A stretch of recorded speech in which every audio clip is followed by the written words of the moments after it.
नमस्कार मित्रांनो, law in Marathi चॅनलवर आपलं स्वागत आहे. मित्रांनो, सर्वोच्च न्यायालयाने नुकताच एक महत्त्वपूर्ण निर्णय दिलेला आहे.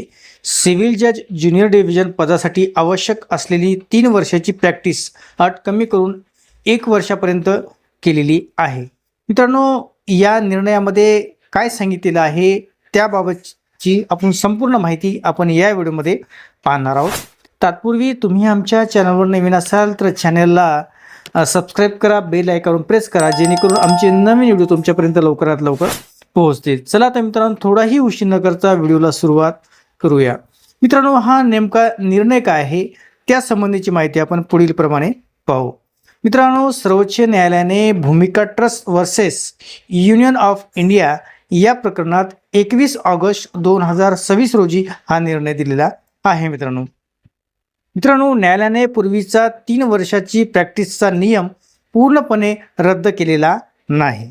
मात्र भविष्यातील भरतीसाठी 3 वर्षाऐवजी 1 वर्षाची प्रत्यक्ष प्रॅक्टिस आवश्यक केलेली आहे. म्हणजेच लॉ डिग्री प्लस 1 वर्ष प्रॅक्टिस आणि त्यानंतर सिव्हिल जज एक्झाम असा मार्ग पुढे लागू केलेला आहे. मग 2026-27 मध्ये काय होणार, म्हणजे हा सर्वात महत्त्वाचा मुद्दा आहे.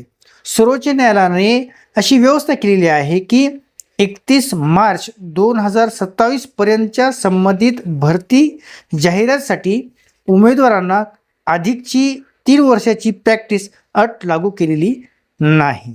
म्हणजेच पात्र उमेदवाराला ज्या काळात प्रॅक्टिस अट पूर्ण नसलेली परीक्षा देता येणार आहे. मात्र निवड झाल्याच्या नंतर त्यांना लगेच स्वतंत्रपणे न्यायालयात बसून न्यायिक काम करण्याची परवानगी मिळणार नाही. मग निवड झाल्याच्या नंतर काय होणार, तर मित्रांनो, निवड झालेल्या उमेदवारांना सुरुवातीला ट्रेनी ज्युडिशियल ऑफिसर म्हणून नियुक्ती केली जाणार. त्यानंतर 1 वर्ष ज्युडिशियल अकॅडमिक ट्रेनिंग दिली जाणार. संबंधित स्टेट ज्युडिशियल अकॅडमीमध्ये 1 वर्षाची ट्रेनिंग घ्यावी लागणार आहे. मित्रांनो, त्यानंतर 1 वर्ष लॉ क्लर्कशिप ट्रेनिंग पूर्ण झाल्यानंतर आणखी 1 वर्ष स्ट्रक्चर लॉ क्लर्कशिप असेल. यातील पहिले 6 महिने डिस्ट्रिक्ट जज आणि हायर ज्युडिशियल सर्व्हिसमधील न्यायिक अधिकाऱ्यांची देखरेखीखाली असेल. तसेच पुढील 6 महिने हायकोर्टमधील सिटिंग जज यांच्या देखरेखीखाली लॉ क्लर्कशिप करावी लागेल. मित्रांनो, त्यानंतर 1 एप्रिल 2027 नंतर काय होईल, तर मित्रांनो, सर्वोच्च न्यायालयाने स्पष्ट केले आहे की 1 एप्रिल 2027 किंवा त्यानंतर जारी होणाऱ्या भरती जाहिरातीसाठी उमेदवाराकडे सिव्हिल जज ज्युनियर डिव्हिजन परीक्षेला बसण्यासाठी किमान 1 वर्षाची प्रत्यक्ष कायदेशीर प्रॅक्टिस असणे आवश्यक आहे. त्यानंतर निवड झाल्याच्या नंतर 1 वर्ष ज्युडिशियल अकॅडमी ट्रेनिंग प्लस 1 वर्ष लॉ क्लर्कशिप ही प्रक्रिया पूर्वी करावी लागणार आहे. मित्रांनो, सर्वोच्च न्यायालयाने हा बदल का केला? न्यायालयाच्या मते असे आहे की न्यायाधीश होणाऱ्या प्रत्येक व्यक्तीला न्यायालयीन कामकाजाबाबत प्रत्यक्ष अनुभव असणे आवश्यक आहे.